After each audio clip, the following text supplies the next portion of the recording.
88 सीटों का चुनावी रण। नमस्कार, मैं आपके साथ के राणा, एएमवी नेटवर्क देख रहे हैं आप। लोकसभा चुनाव के दूसरे चरण में 13 राज्यों और केंद्र शासित प्रदेशों की 88 सीटों पर मतदान हो रहे हैं। इस फेज में मोदी सरकार के 5 केंद्रीय मंत्री और 2 पूर्व मुख्यमंत्री सहित कांग्रेस के पूर्व अध्यक्ष राहुल गांधी की साख दांव पर लगी है। यह चरण इसलिए भी अहम है क्योंकि बीजेपी पिछले चुनाव में इन 88 सीटों में 52 सीटें जीतने में कामयाब रही थी और कांग्रेस को 18 सीटें मिली थी, अन्य दल को 18 सीटें मिली थी। हालांकि दूसरे फेज में कई सीटें ऐसी हैं जो अपना सियासी रंग बदलती रही हैं। इसके चलते ही माना जा रहा है कि यह फेज देश की सत्ता की किस्मत का फैसला करेगा। दूसरे चरण की जिन 88 सीटों पर वोटिंग हो रही है उन पर 1198 उम्मीदवारों की किस्मत दांव पर लगी है। इनमें से 1097 पुरुष हैं, 100 महिलाएं हैं और एक थर्ड जेंडर प्रत्याशी है। दूसरे फेज में असम की 5, बिहार की 5, छत्तीसगढ़ की 3 सीटें, कर्नाटक की 14 सीटें, केरल की 20 सीटें, मध्य प्रदेश की इस फेज में भी 6 सीटें, पिछली बार भी 6 थी और इस बार भी, महाराष्ट्र की 8 सीटें, राजस्थान की 13 सीटें, उत्तर प्रदेश की पहले फेज में भी 8 थी और इस बार भी 8, बंगाल की 3, जम्मू कश्मीर की 1, मणिपुर और त्रिपुरा की भी 1 सीट शामिल है। इसमें बदले हुए सियासी समीकरणों में बीजेपी नेतृत्व वाले एनडीए और कांग्रेस की अगुवाई वाले इंडिया गठबंधन के बीच कांटे की फाइट मानी जा रही है। ऐसे में सभी की निगाहें दूसरे चरण की उन सीटों पर है जो 2024 के सत्ता का फैसला करेगी। 2024 के लोकसभा चुनाव में दूसरे चरण की 88 सीटों में उम्मीदवारों को देखें तो बीजेपी 69 सीटों पर किस्मत आजमा रही है, जबकि कांग्रेस 68 सीटों पर है, यानी कि 1 का फर्क। एनडीए के सहयोगी एकनाथ शिंदे गुट वाली शिवसेना 3 सीट पर चुनाव लड़ रही है, जेडीयू 4 पर है। इसके अलावा आरएसपीएस के 1 सीट पर और जेडीएस 3 सीट पर चुनाव लड़ रही है। कांग्रेस नेतृत्व वाले इंडिया गठबंधन में आरजेडी 2 पर, सपा 4 पर, इंडियन यूनियन मुस्लिम लीग 2 सीट पर, आरसीपी 1, केसीएम 1, एनसीपी 1 सीट पर, उद्धव ठाकरे की शिवसेना 4 सीट पर उम्मीदवार उतारे हैं। दूसरे चरण में सबसे दिग्गज नेता राहुल गांधी हैं, वायनाड से चुनाव लड़ रहे हैं। पिछली बार राहुल गांधी ने वायनाड से रिकॉर्ड वोटों के साथ जीत हासिल की थी। इस बार उनका मुकाबला सीपीआई की एनी राजा और बीजेपी के प्रदेश अध्यक्ष सुरेंद्रन से उनका मुकाबला है। दूसरे चरण में मुख्य दिग्गज नेता ओम बिड़ला भी हैं, जो कि कोटा से चुनाव लड़ रहे हैं। वो पिछले 10 साल से यहां के सांसद हैं, यानी कि कोटा सीट से, और उनका मुकाबला कांग्रेस के प्रहलाद गुंजल से है। प्रहलाद पहले बीजेपी में थे, लेकिन फिर उसके बाद वो कांग्रेस में चले गए और दोनों की अदावत यानी कि दुश्मनी बहुत पुरानी है और चर्चित भी, और अब तो खुलकर एक दूसरे के सामने है। वो कांग्रेस के टिकट पर चुनाव लड़ रहे हैं। अगर तीसरी बात की जाए तो शशि थरूर की किस्मत ईवीएम में बंद हो जाएगी अब, क्योंकि वो भी इसी में है। वे तिरुवनंतपुरम सीट से चुनाव लड़ रहे हैं। इस बार बीजेपी के केंद्रीय मंत्री राजीव चंद्रशेखर शशि थरूर के खिलाफ हैं। सीपीआई के पन्नियन रविंद्रन मैदान में है। बीजेपी के उत्तर प्रदेश के मथुरा से हेमा मालिनी, एक बार फिर से उन पर भरोसा जताया गया। मथुरा लोकसभा सीट से हेमा मालिनी 2 बार लोकसभा पहुंच चुकी हैं। हेमा मालिनी ने साल 2014 में आरएलडी के जयंत चौधरी को और साल 2019 में एसपी और बीएसपी आरएलडी गठबंधन के कुंवर नरेंद्र सिंह को बड़े मार्जिन के साथ हराया था। दूसरे चरण में भूपेश बघेल राजनांदगांव से मैदान में है। बेंगलुरु दक्षिण सीट से तेजस्वी सूर्य मैदान में है। साल 2019 में इस सीट से लोकसभा पहुंचे तेजस्वी सूर्य दूसरी बार जीत दर्ज करने की तैयारी में है। दूसरे चरण में देश की निगाह पूर्णिया सीट पर भी है। यहां से निर्दलीय पप्पू यादव हैं। आरजेडी ने बीमा भारती को चुनावी मैदान में उतारा है और जनता दल यूनाइटेड ने संतोष कुशवाहा को चुनावी मैदान में उतारा है। राजस्थान की बाड़मेर लोकसभा सीट से युवा नेता रविंद्र सिंह भाटी निर्दलीय चुनावी मैदान में है। इस चुनाव में रविंद्र सिंह भाटी की खूब चर्चा हो रही है।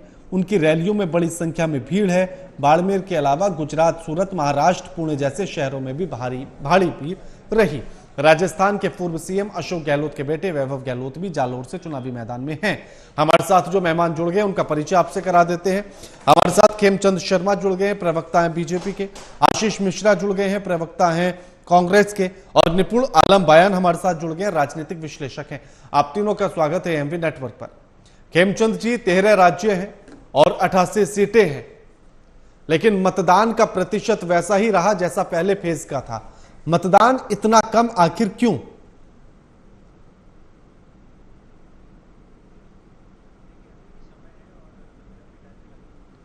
खेमचंद जी, आवाज नहीं आ रही है आपकी।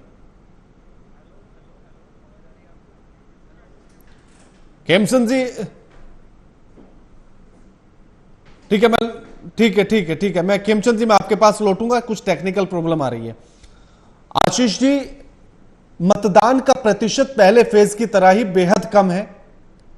आखिर इस कम मतदान के पीछे का कारण क्या समझ में आता है? क्योंकि लगातार अपील प्रधानमंत्री से लेकर चुनाव आयोग तक या बाकी सभी पार्टी के दिग्गज लगातार कर रहे हैं, उसके बाद भी जनता आखिर घर से बाहर निकल क्यों नहीं रही है?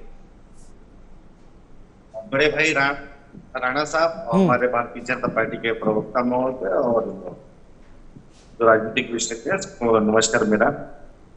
देखिए, ये बहुत दुर्भाग्यपूर्ण है। इको आवाज क्यों आ रही है? एक बार जरा देखिएगा, थोड़ा सा आवाज में इको हो रहा है आशीष जी की। आशीष जी, आप अपनी बात रखिए। तो ये और डबल हेलो, हाँ बोलिएगा आशीष जी।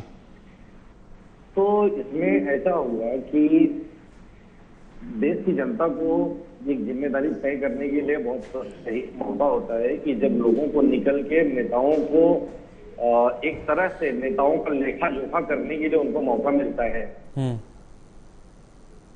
इतनी उदासीनता बहुत दुर्भाग्यपूर्ण है। और साथ में देखने आप लोग के चैनल के माध्यम से दिख रहा है कि पूरे गांव के गांव लोग बहिष्कार कर वोट का बहिष्कार कर डाल रहे। तो ये तो आने वाले दिनों में बहुत बड़ा गंभीर विषय है लोकतंत्र के लिए, क्योंकि आप बहिष्कार करके जनता नेताओं के लेखा जोखा को नहीं तय कर सकती है। उनको यही मौका है कि अपने काम को न किए जाने की, चाहे पक्ष में मतदान करो विपक्ष में मतदान करो, नोटा का विकल्प दिया गया है, उससे आप अपने रोष को व्यक्त करो, लेकिन मतदान जरूर करो। और कहीं न कहीं ऐसा लगता है कि नेताओं ने अपनी विश्वसनीयता जो है वो जनता के प्रति खो दी है। और आप यकीन नहीं करोगे, मैं मध्य प्रदेश में चुनाव के फील्ड में था, वहां पे जनता के द्वारा ये कहा जा रहा था, कुछ लोग ऐसे थे जो ऐसा कहते थे, हमने कहा कि आप जाइए मतदान करने के लिए, आप समय निकाल के आप लोग को मतदान करना होगा। तो वो बोलते हैं कि मतदान करके हमको क्या फायदा, जब चुनी चुनाई सरकार और चुनी चुनाई विधायक सांसद ही बिक के कब इस पाले में है कब उस पाले में चले जाते हैं। तो भी बतौर विपक्ष के नेता के तौर पे हम लोगों ने उनसे कहा, बोला कि नहीं, ये आपके पास विकल्प है, ये लोकतंत्र है, कौन क्या करता है इसका भी लेखा जोखा करने का आपके पास मौका मिलेगा। ठीक है, लेकिन ये चीज कीजिए। तो यहाँ पे देश के चुने हुए प्रधानमंत्री जो अपनी उपलब्धियां गिनाते हैं और इतनी बड़ी बड़ी बातें वहां पे करते हैं, विपक्ष के नेता मैं ये करूंगा ये कहते हैं, उसके बावजूद ऐसा क्यों हो रहा है कि इस खूबसूरत हमारे भारत की लोकतंत्र की प्रशंसा जो है विश्व स्तर पे की जाती है, लोग रुख मोड़ दे रहे हैं। ये बहुत दुर्भाग्यपूर्ण है। बिल्कुल बिल्कुल, ठीक है, लीजिए कि अपने लोकतंत्र के लिए बहुत बड़ा घातक है। ठीक है, ठीक है। खेमचंद जी, एक तो आपकी साइड से शायद म्यूट है, उसे अनम्यूट कर लीजिएगा। और उसके बाद मेरा सवाल यह है कि जो अभी आरोप आशीष जी ने लगाया कि अगर चुनी चुनाई सरकारों को तोड़ लिया जाएगा, उनको बदल दिया जाएगा, तो जनता के मन में यह बात जाती है कि आखिर मतदान करने का फायदा क्या, क्योंकि ऊपर बैठे हुए राजनेता अपने हिसाब से सरकार बना ही लेते हैं। आवाज आ रही है आपको? हाँ, आ रही है आवाज आपकी। देखिए, अभी कांग्रेस के मित्र ने जो बात रखी है उससे एक बात साफ हो जाती है। उन्होंने क्या कहा कि हम अपने समर्थकों के बीच में गए, हमने कहा कि आप मतदान करो, तो उन्होंने कहा कि मतदान करने का क्या फायदा कि कांग्रेस ही दिख जाते हैं, कांग्रेस ही एक पार्टी से दूसरी पार्टी में चले जाते हैं। तो इससे एक बात साफ होती है कि भारतीय जनता पार्टी के कार्यकर्ता, भारतीय जनता पार्टी के सिंपैथाइजर, भारतीय जनता पार्टी के समर्थक वो वोट कर रहे हैं। कहीं ना कहीं क्योंकि उत्साह नहीं है, होप नहीं है और लग रहा है कि हारने वाला है इंडी गठबंधन, इसीलिए जो इंडी गठबंधन के सपोर्टर हैं, सिंपैथाइजर हैं, वो वोट कम कर रहे हैं। ये इनकी बात से भी जाहिर होता है और ये इनपुट कई जगह और से भी आ रहे हैं कि भाई कोई चक्कर में नहीं, जैसे हमारा मथुरा है वहां पे लेकिन खेमचंद जी, तमाम जगह से जो खबरें आई कि गांव के गांव ने चुनाव का बहिष्कार कर दिया सिर्फ इसलिए कि कहीं पर पानी की समस्या, कहीं पर सड़क की समस्या, और दूसरी तरफ सरकारें ढोल पीट रही है कि हम विकास कर रहे हैं। नहीं राणा जी, मैं आपको ये बता रहा हूँ, कई जगह लोकल इश्यूज हैं और लोकल इश्यूज लोकल एडमिनिस्ट्रेशन से भी हैं, वहाँ जिला परिषद होती है उससे भी हैं, या फिर वहाँ पे जो कॉर्पोरेट सोसाइटीज है उनसे भी हैं, और वो सबको रिजॉल्व करने चाहिए। मैं ऐसा नहीं करा कि इशू नहीं है, और इशू हमने विकसित भारतीय यात्रा जब निकाली थी उस समय भी हम लोगों ने इशू लिस्ट डाउन किए हैं और सजेशन लिस्ट डाउन किए हैं। कुछ चीजें हैं क्योंकि कई गाँव में रहता है कि जब अभी करो तो कुछ चीजें इलेक्शन के बाद होंगी। विकास हुआ है और विकास के आधार पे लोग वोट कर रहे हैं। कुछ जगह कुछ जो इश्यूज हैं उनको भी रिजॉल्व किया जाएगा। देखिए, भारतीय जनता पार्टी के समर्थक, भारतीय जनता पार्टी के सिंपैथाइजर, भारतीय जनता पार्टी को सामने आने वाले लोग बढ़ चढ़ के वोट कर रहे हैं, और कहीं ना कहीं जो उदासीनता देखी जा रही है विपक्ष के खेमे में देखी जा रही है, क्योंकि वहां पे होप नहीं है और लग रहा है कि भाई हारने वाले हैं तो क्यों अपनी वोट खराब करें जी, बाहर जाए, तो वही भावना है और उसकी वजह से भी कहीं ना कहीं वोट परसेंटेज कम हुआ है। लेकिन मेरे को उम्मीद है कि शाम आते आते, कुछ अभी भी लंबी लंबी लाइनें लगी हुई है, खबरें आ रही हैं, और शाम आते आते इसमें और सुधार होगा और वोट परसेंटेज इंप्रूव होगा। ठीक है, हाँ मैं लौटूंगा, आशीष जी आप ही के पास लौटूंगा। निपुण जी को जरा एक बार चर्चा में शामिल कर लूं मैं। निपुण जी, ये जो चुनाव का कम परसेंटेज है मतदान को लेकर, चिंता का विषय है?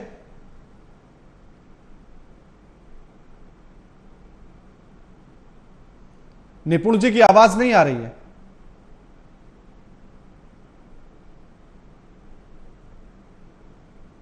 निपुण जी एक बार चेक कीजिएगा, शायद म्यूट तो नहीं है आपकी तरफ से।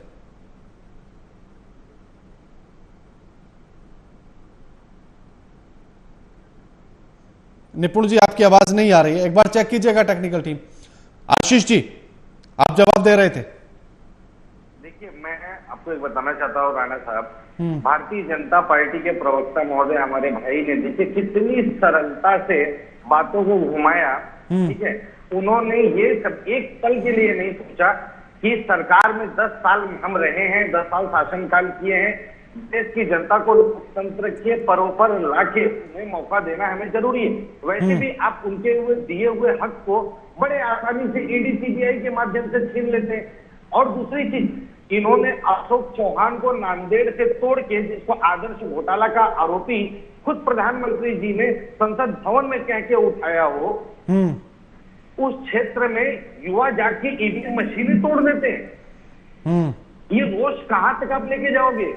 अभी खेमचंद शर्मा जी को मैं बताना चाहता हूं कि मुझे इन लोगों के ऊपर दया आती है कि भाई ये जो हम कह रहे हैं आप लोग भी अपने ऊपर सोचिए, लोकतंत्र में कौन सा परिदृश्य आप पेश कर रहे हो कि आप लोग जिंदगी भर जिसको आरोपी आरोपी कोसते रहते हो, गाली देते रहते हो, और आपके आला कमान नेता आपसे जिसको भला बुरा कहवाते हैं, फिर उनको ही लेके आते हैं और आपके हक की जमीन और आपके हक की जगह को उन नेताओं को दे देते हैं। हमें कोई अफसोस नहीं है, किसी नेता के जाने का हमें अफसोस नहीं है, लेकिन हम ये कहते हैं चलिए आपने हमें उन नेताओं के जरिए हमारे संगठन, हमारे पार्टी को बदनाम करने का काम किया, लेकिन आज उन्हीं से गलबहियां करके आप जैसे खेमचंद्र भाई, आप जैसे युवाओं का हक छीना जा रहा है। और आप लोकतंत्र के पावन पर्व पे जनता को बाहर लाने से और उनमें सकारात्मक संदेश देने की जगह पे बिल्कुल बिल्कुल ठीक है, यही आप बोल बात कर रहे हो, जवाबदारी निभाओ। ठीक है खेमचंद जी, मथुरा में एक चीज इसमें जोड़िएगा कि पूरे भारतवर्ष में आप देखे होंगे लगभग 88 सीटें जहां पे चुनाव हो रही है। मैं 12 से 13 लोकसभा ऐसे आपको बता देता हूं जहां पे भारतीय जनता पार्टी को साफ शब्दों में सबने कहा था गांव में घुसना मना है, और जो गए हैं उनको दौड़ाया भी है। ठीक है आशीष जी। खेमचंद जी, मथुरा में हेमा मालिनी का विरोध रहा आपके लोकल नेताओं से लेकर जनता तक, फिर भी उन्हें टिकट दिया गया। कोटा से चुनावी मैदान में ओम बिड़ला है, उन्होंने कहा था कि वहां से वो उड़ान भरवाएंगे, यानी कि एयरपोर्ट बनवाएंगे। कोटा में एयरपोर्ट का काम शुरू नहीं हुआ, जबकि 10 साल से वो सांसद है, आपकी सरकार है, और उन्होंने ये कहा कि यहां राजस्थान में कांग्रेस की सरकार थी, इस वजह से जमीन नहीं दी गई, जबकि एक टर्म में तो आपकी सरकार थी। देखिए रहा साहब, मैं बता के आता हूँ, मैं ब्रिजवासी हूँ, बरसाना से आता हूँ, वहीं पे पैदा हुआ हूँ। मथुरा में कोई भी हेमाजी का खिलाफ विरोध नहीं है, कहीं भी किसी भी गांव में चले जाइए, 5 विधानसभा में चले जाइए, कहीं भी कोई विरोध नहीं है। जो लोग कह रहे हैं कि विरोध है वो सरासर झूठ बोल रहे हैं। हेमाजी देखिए, ये तो मैं खैर नहीं जानता हूं, क्योंकि जनता से बातचीत हुई थी, उसी में ये बात हमें पता लगी है। बाकी तो आप बेहतर जाने या फिर जनता बेहतर जाने, हमें तो जो जनता ने बताया वो आपको रखा मैंने सामने। ठीक है, तो आपको हो सकता है कि कुछ ऐसे लोगों ने बताया हो जो राजनीतिक प्रेरित हो, लेकिन हेमाजी का कोई विरोध नहीं है। और हेमाजी सेलिब्रिटी होने के बाद धर्म स्थल है, वहाँ पे धर्म नगरी है, जाती हैं बार बार, सबके संपर्क में रहती हैं, प्यार से प्रेम से मिलती हैं, लोगों के काम करती हैं, उनका ऑफिस लगातार मथुरा में चलता रहता है और वहाँ पे कार्यकर्ता प्लस उनके जो रिप्रेजेंटेटिव हैं वो लोगों की मदद करते हैं। और चारों ओर हेमाजी के फेवर में वहाँ माहौल है, सिटी जो माहौल है, गाँव में माहौल है। वो बरसाना में भी गई, सभी क्षेत्र में गई हैं, लिमिटेड टाइम होने के बावजूद पूरे देश में भारतीय जनता पार्टी के लिए काम कर रही है, विचार कर रही है। तो मैं कह सकता हूँ कि हेमाजी का जो जीत का मार्जिन है पिछली बार ठीक है, कोटा सीट पर आ जाइए। कोटा, और देखिए कोटा पे हमारे बड़े लीडर हैं ओम बिरला जी, और लोकसभा के वो अध्यक्ष भी हैं, लोकसभा को चलाते हैं, बहुत अच्छे तरीके से चलाते हैं। उनका मान नहीं, मेरा कहना यह है कि 2014 में जब वो चुनावी मैदान में उतर रहे थे, उन्होंने कोटा की जनता से एयरपोर्ट बनवाने के लिए वादा किया था। 10 साल में अभी तक बिल्कुल भी काम शुरू नहीं हुआ, और उन्होंने ये कहा कि राज्य में कांग्रेस की सरकार थी, इस वजह से जमीन नहीं मिल पाई, जबकि एक बार बीजेपी की भी सरकार रह चुकी है। ठीक है, एयरपोर्ट नहीं बन पाया तो बनेगा। और अभी और कितने साल? 10 साल तो बीत गए, और कितने साल?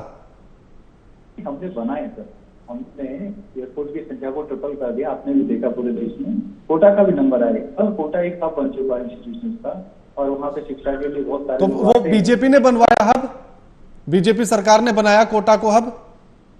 कैसी बात करते हैं आशीष जी आप? माफ कीजिए खेमचंद जी, पता नहीं कैसी बात करते हैं आप, घुमा फिरा के कहा ले आए कि वो शिक्षा का हब बन चुका। आज से थोड़ी शिक्षा का हब है वो। आप जजमेंटल क्यों है? मैंने क्या बोला कि वो वहाँ पे शिक्षा का हब है, वहाँ बनना चाहिए, हम बनाएंगे। मैंने कहा कि हमने, मैं भी तो वही कह रहा हूँ ना कि महाराज 10 साल गुजर गए, 10 साल गुजर गए हैं, 10 साल गुजर गए हैं, हमने उसको चमकाया है। और ओम बिरला जी ने वहाँ पे कोटा में कंट्रीब्यूशन किया है सुरक्षा के लिए, साफ सफाई के लिए। ठीक है, और ठीक है, निपुण जी को शामिल कर लेता हूँ। निपुण जी, हाँ ठीक है, खेमचंद जी लौटूंगा। खेमचंद जी लौटूंगा। आप कुछ गलत सुनना चाहते हैं, मैं गलत क्यों बोलूंगा? खेमचंद जी लौटूंगा मैं। निपुण जी, चुनाव इस बार जो मतदान हो रहा है परसेंटेज बड़ा कम है। अगर 2019 से उसकी तुलना की जाए तो 5 से 6% और कई जगह पर 10% का अंतर है। कहीं पर तो 50% भी नहीं छू पा रहा है इस बार। देखिए कहना राणा जी बिल्कुल सही बात है कि लोकतंत्र की अगर हम बात करते हैं तो जनता का ये उत्सव होता है, और कहा जाता है लोकतंत्र का जो उत्सव होता है वो चुनाव होता है। तो चुनाव में भागीदारी ज्यादा से ज्यादा जनता की होनी चाहिए। इससे क्या होता है, एक सशक्त सरकार देश को मिलती है, और उससे क्या होता है कि जो जनता जब सरकार कोई कमिटमेंट करती है, सरकार कोई बात कहती है, उसकी जवाबदेही तक क्या होती है, ज्यादा सुनिश्चित होती है। और अब इसका प्रभाव विश्व में भी पड़ता है, वैश्विक स्तर पर पड़ता है कि वहां की जनता कितने राजनीतिक रूप से जागरूक है कि वो चुनाव में बढ़ चढ़कर हिस्सा लेती है। लेकिन बात यह है कि अब की बार चुनाव प्रतिशत कम क्यों होना, इसका रीजन क्या है? देखिए इसकी 2 वजह हो सकती है। एक तो वजह हो सकती है कि अगर हम विपक्ष की साइड से देखें, जो विपक्ष का कहना है कि भाई हमारी ओर से मतदान होना है, हमारी ओर से हो रहा है। मुझे लगता है कि एनडीए जो गठबंधन है उसकी जो एकजुटता है वो क्लियरली नहीं रही। एक तो गलती इनकी ये रही है कि चाहे वो ममता जी की बात करें, आम आदमी पार्टी की बात करें, तमाम तरह की बात करें तो वो एकजुटता नहीं दिखती है। कम्युनिस्ट पार्टी की बात करें, केरल में आमने सामने फाइट कर रहे हैं, चाहे वायनाड की सीट की बात हो, पूरे देश में एक है। ममता बनर्जी जी बंगाल में हम बात करें, फाइट कर रहे हैं, फिर देश में एक है। ऐसे आम आदमी पार्टी की बात करें। और दूसरा मुझे बड़ी प्रॉब्लम क्या लगती है, कॉमन एक एजेंडा होना चाहिए था, कॉमन एक मैनिफेस्टो होना चाहिए था, जो चुनाव से पहले आ जाना चाहिए था। आज इतना कंफ्यूजन है। अगर हम हर पार्टी के एजेंडे को देखें तो देखिए, आपका कांग्रेस कह रही है 30 लाख युवाओं को रोजगार देंगे, आरजेडी कह रही है 1 करोड़ युवाओं को रोजगार देंगे। तो इस प्रकार के जो कंफ्यूजन है, इसने भी जनता को क्या किया, कहीं ना कहीं निराश किया है। एक जो उम्मीद थी एनडीए गठबंधन से कि फाइट अच्छी करेगी, एकजुट होकर करेंगे, इनको साथ लेके आने वाले नीतीश कुमार वो पहले ही अलग हो गए। तो एक तो वो जनता में नाउम्मीदी की विपक्ष की ओर से, रूलिंग पार्टी से क्या है कि रूलिंग पार्टी से कहीं ना कहीं एक सेटिस्फैक्शन कि चलो एक जो डायरेक्ट बेनिफिट ट्रांसफर वाली जो स्कीम आप देखेंगे कि चाहे वो आपका 80 करोड़ लोगों को आपका राशन का मिलना, हम बात करें चाहे आपका 11 करोड़ लोगों को शौचालय मिलना, 16 करोड़ लोगों को नल से जल की योजना, 54 करोड़ लोगों को जनधन अकाउंट मिलना, इस प्रकार का, जैसे आपका हम बात करें 6,000 रुपए किसान को मिलना, तो जो लाभार्थी वर्ग है वो सेटिस्फाइड है कि भाई हमें तो मिल रहा है, बात खत्म है, और अगर मोदी जी रहेंगे तो कोई दिक्कत नहीं है। तो उस तरह का एक विश्लेषण सामने आ रहा है। तो मुझे लगता है कहीं ना कहीं एनडीए गठबंधन की ये चूक रही है और इसको उनको दुरुस्त करना चाहिए था। कम से कम अब 2 चरण के चुनाव हो चुके हैं, आगे इसको दुरुस्त करें, कम से कम एक कॉमन एजेंडे की ओर बात करना शुरू कर दें, एक मीटिंग पहले कर ले तो शायद प्रतिशत बढ़े। लेकिन ये निराशा की बात निश्चित रूप से, राणा जी मैं आपकी बात सहमत हूं कि लोकतंत्र में अगर जनता पार्टिसिपेट नहीं करती है, क्योंकि जनता की प्रत्यक्ष भागीदारी केवल एक ही माध्यम से भारत जैसे अप्रत्यक्ष लोकतंत्र में वो चुनाव ही होती है, और चुनाव में अगर जनता भाग लेती है तो इससे दोनों की बिल्कुल। निपुण जी एक और सवाल मेरा, प्रधानमंत्री नरेंद्र मोदी ने यह कहा था बीजेपी के कार्यकर्ताओं से और बूथ लेवल तक कि हर बूथ से 370 वोट को बढ़ाना है तो हमारी सीटें अपने आप ही 370 हो जाएंगी। इसका असर नजर नहीं आ रहा। अगर ये परसेंटेज कम है तो फिर कैसे माना जाए कि 370 वोट हर बूथ से बढ़ रहा होगा बीजेपी का? देखिए बिल्कुल सही बात है। देखिए एक्चुअली क्या होता है ना कि जैसे हम लोग देखते हैं कि जब एक पार्टी के अंदर पूरा एक कार्यकर्ता बहुत उत्साहित होता है कि हमको पार्टी को जिताना है, हमें फाइट कराना है, मुझे लगता है कि कार्यकर्ता भी कहीं ना कहीं इस बात से सहमत है कि अब हम जीतनी तो हमारी है, जीत हमारी निश्चित है, क्यों ज्यादा लेबर करना, क्यों ज्यादा मेहनत करना, मुझे कुछ ऐसा लगता है। और देखिए हम देखें तो वोट की हम बात कर रहे हैं, आप जो कह रहे हैं कि हर दरवाजे से लेकर आना है व्यक्ति को, पन्ना प्रमुख जो है, भाई मेरे दरवाजे तक कोई पन्ना प्रमुख नहीं आया, उसने आके मुझे कहा हो कि सर बीजेपी को वोट देना है, आपको चलना है, ऐसा मेरे सामने तो नहीं आया। लेकिन मैं फिर भी कहूंगा कि कार्यकर्ताओं में उस प्रकार का उत्साह जो 2014 में था, 2019 में था, मुझे लगता है कि कहीं ना कहीं निश्चित। और मैं एक लास्ट कमेंट कह दूं, बीजेपी के कार्यकर्ता एक जो उम्मीदवार है, मैं नाम उनका मिस कर गया, जो महाराष्ट्र से है, काफी तेज सवाल है, जो पहले निर्दलीय लड़ी थी, उन्होंने साफ बोला कि भाई ये सवाल क्या नवनीत राणा, हाँ नवनीत राणा, सॉरी नवनीत राणा, सॉरी माफी कहूंगा राणा जी, आपके नाम तो नवनीत राणा जी जो थी, उन्होंने इस बात को बोला कि भाई मोदी जी की अगर लहर वाली बात में मत रहिएगा, हवा मत रहिएगा, थोड़ा काम कीजिएगा ग्राउंड लेवल पर। तो कहीं ना कहीं इस बात को समझ लीजिए। मैं ये नहीं कह रहा हूँ कि मोदी जी की हवा नहीं है, बिल्कुल, कम से कम पहले चरण के बाद जो हवा बनी है वो तो निश्चित रूप से मोदी जी के पक्ष में हवा बनी है। जो आपका विरासत टैक्स की बातें हुई है या आपका आरक्षण की बातें हुई है, ये तो पूरा एक तरह की हवा बनी है। लेकिन उन्होंने साफ ये कहा कि भाई आपको ग्राउंड पे काम करना पड़ेगा, जाना पड़ेगा। तो उस तरह का उत्साह देखेंगे जनता में भी। आज चुनाव हो रहा है आपका नोएडा के अंदर, कितना उत्साह लोगों के अंदर है, कोई उत्साह देखने को मिल रहा है। तो ये कहीं ना कहीं सरकार का रिपीट होना है। बिल्कुल आशीष जी, हाँ एक बार देखिएगा, खेमचंद जी को शायद आवाज नहीं जा रही है। आशीष जी, उनका यह कहना है कि थोड़ा सा उत्साह जो जनता में कम हुआ वो इस वजह से भी हुआ क्योंकि इंडिया गठबंधन उतनी मजबूती से नजर नहीं आ रहा जो उम्मीद जनता को थी। अगर कहीं पर आप किसी पार्टी के साथ चुनाव में लड़ रहे हैं तो आशीष जी को भी आवाज नहीं जा रही है, एक बार चेक कीजिए टेक्निकल टीम।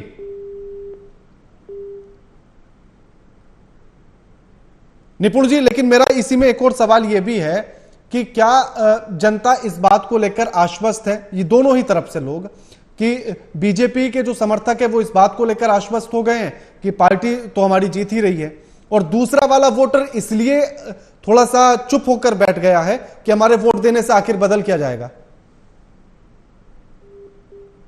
आप बिल्कुल सही बात कह रहे हैं। देखिए विपक्ष की बहुत गलतियां रही है। चुनाव का लाभ तब होता, आप देखिए किस प्रकार से कांग्रेस के बड़े बड़े नेता, बड़े बड़े प्रवक्ता बीजेपी में शामिल हो रहे हैं।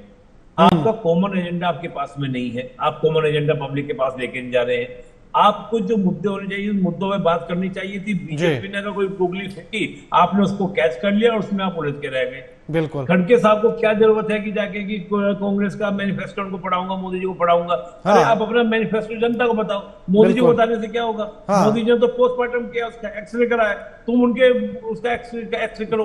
तो बात ही मतलब कुछ भी तरीके से नहीं किया जा रहा। मतलब मुझे ऐसा लगता है कि कहीं ना कहीं जो विचारधारात्मक रूप से, संगठनात्मक रूप से, नेतृत्व के रूप में कहीं ना कहीं मिस्टेक्स हो रही है। बिल्कुल, आशीष जी को आवाज नहीं जा रही, अभी भी एक बार चेक कीजिएगा।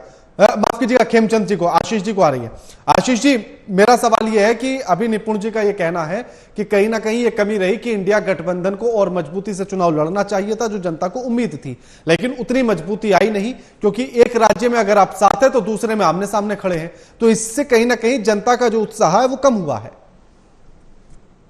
निपुण जी को इसके बारे में उनका राजनीतिक विश्लेषण जो है वो बहुत कमजोर है, क्योंकि उनको ये पता ही नहीं है कि वेस्ट बंगाल ने पहले में भी अपना हाई लेवल का दर्जा उसने अपना हासिल किया था, और सेकेंड फेज में भी आप देख लीजिए, चाहे मणिपुर लो, त्रिपुरा लो, असम लो और वेस्ट बंगाल, हर जगह पे तगड़े लेवल पे वोटिंग हुई है। हाँ, हिंदी भाषी क्षेत्रों में निश्चित तौर पर यह कहा जा सकता है कि वोटिंग परसेंटेज जो है वो गिरा है, और ऐसा नहीं होना चाहिए। और हमारे ऊपर जब हमारे अलायंस के ऊपर, मैं निपुण भाई को बताना चाहता हूँ, INDIA मतलब इंडिया होता है, इंडियन इंडी नहीं होता। ये प्रधानमंत्री को शोभा देता है, आप जैसे राजनीतिक विश्लेषकों को ये शोभा नहीं देता। एटलीस्ट इंडिया लिखा है तो उसको इंडिया पढ़िए। उसके बाद हमारे गठबंधन के जो लोग हैं उसमें से ऐसा कोई भी एक पार्टी आप नहीं बता सकते जिसने जीवन में कभी कोई चुनाव न लड़ा हो और प्रदेश का नेतृत्व न किया हो। सभी लोग अपने प्रदेश नहीं, सवाल ये नहीं है आशीष जी, सवाल ये नहीं है। सवाल ये है कि आप अगर पश्चिम बंगाल में CPI के साथ लड़ते हैं तो आप वायनाड में जाके आमने सामने हो जाते हैं, तो जनता के मन में तो हो सकता है कि ये वायनाड की जनता के मन में ऐसा कुछ ना हो, लेकिन सोचेगा दूर बैठे उत्तर प्रदेश की जनता के मन में तो हो सकता है ये सवाल। बिल्कुल नहीं, बिल्कुल नहीं। जनता को देखिए, आप कहां से चुनाव लड़ रहे हो उससे कोई लेना देना नहीं है। सिर्फ ये किसी को लेना देना है तो वो राजनीतिक दलों को लेना देना है, क्योंकि जनता अपने क्षेत्र के प्रतिनिधि को चुनती है। और कांग्रेस पार्टी, आप यकीन कीजिए राणा साहब, कि जिस दिन से चलिए आशीष जी समय मेरे पास कम है, समय मेरे पास कम है, लेकिन एक छोटी सी बात कह रहा हूं कि जनता अपने स्थानीय कैंडिडेट को तो देखती ही है, लेकिन साथ में वो शीर्ष के नेता को भी देखती है। अगर इस पर भी कांग्रेस काम करे तो ज्यादा बेहतर होगा। आप कुछ कहना चाह रहे थे निपुण जी? देखिए, मैं बस ना कहूंगा, देखिए कांग्रेस जो है ना, राजनीतिक विश्लेषकों के ऊपर या मीडिया के ऊपर टिप्पणी छोड़ के अपनी कमजोरियों पर ध्यान दे तो उनको इस प्रकार टिप्पणियां नहीं करनी पड़े। और मैंने INDI अलायंस कहा, तो उसमें वही बात है, वो ए जोड़ दे रहे हैं, मैंने हटा दिया। भाई मेरे को तो विचार व्यक्तिगत स्वतंत्रता है, मैंने कोई अपमान तो नहीं किया राहुल गांधी जी का या प्रवक्ता साहब का मैंने अपमान कर दिया हो। मैंने NDI अलायंस का, इसमें क्या दिक्कत है? अब व्यक्ति संविधान मुझे तो मिलता है, संविधान बचाओ, कांग्रेस के प्रवक्ता में कहूंगा संविधान बचाओ, मेरा भी अधिकार है, अब व्यक्ति का अधिकार मुझे बोलने दीजिए। बिल्कुल, आप मुझे टिप्पणी करके जनता को अगर समझा लेते ज्यादा अच्छा रहता। आप अच्छे से लड़ लेते, पहले से आप तय कर लेते राहुल गांधी जी 2 सीटों से लड़ेंगे, जब दिख गया वायनाड से मुश्किल हो रहा है। बिल्कुल। लास्ट कमेंट खेमचंद जी आपसे कि आखिर क्या आपकी पार्टी के कार्यकर्ता भी ज्यादा आश्वस्त हो गए हैं कि पार्टी तो जीत ही रही है और इसलिए वो जनता के बीच तक नहीं जा रहे हैं? क्योंकि ये शिकायतें तो मैंने खुद ने भी नोटिस की हैं। कार्यकर्ता लगातार मेहनत कर रहे हैं और ग्राउंड पे है, लोगों के बीच में है, और कुछ कारण मौसम का भी है, क्योंकि बहुत गर्मी है, भयंकर गर्मी। नहीं खेमचंद जी, गर्मी तो हर बार होती है। 2019 में चुनाव हुआ था तब भी यही गर्मी थी और यही महीना था, तो गर्मी का फैक्टर तो आप नहीं कह सकते। विनम्र अनुरोध है, या तो आप मेरे को बोलने दीजिए, आप बोल लीजिए, मैं अपनी बात अपने हिसाब से बोल लेता हूँ। 30 सेकंड, क्योंकि समय मेरे पास कम है। लोगों के बीच में गए और काम कर रहे हैं। हाँ, कुछ कारण और हो सकते हैं, उसको एनालाइज करेंगे और देखेंगे कि कैसे और बेटर। ठीक है, शुक्रिया आप तीनों मेहमानों का हमारे साथ इस चर्चा में जुड़ने के लिए और ये तमाम बातचीत करने के लिए। लेकिन दूसरे चरण का मतदान आज हुआ और थोड़ी देर में, कुछ जगहों पर 5 बजे तक है और कुछ पर 6 बजे तक, तो कुछ देर में समाप्त भी हो जाएगा। लेकिन ऐसे में वोटिंग का परसेंटेज बेहद कम रहा। अगर हम त्रिपुरा को देखें तो सबसे ज्यादा वोटिंग परसेंटेज 3 बजे तक 67-8 के आसपास का है, यानी कि 5 और 6 बजे तक का जब आंकड़ा आएगा तो ये 70 के आसपास हो सकता है। लेकिन उत्तर प्रदेश, बिहार और महाराष्ट्र में सबसे कम परसेंटेज है। लगता है कि 50 तक छूने में भी शायद पसीने छूट जाए। लगातार खबरों के लिए देखते रहिए AMV नेटवर्क। नमस्कार।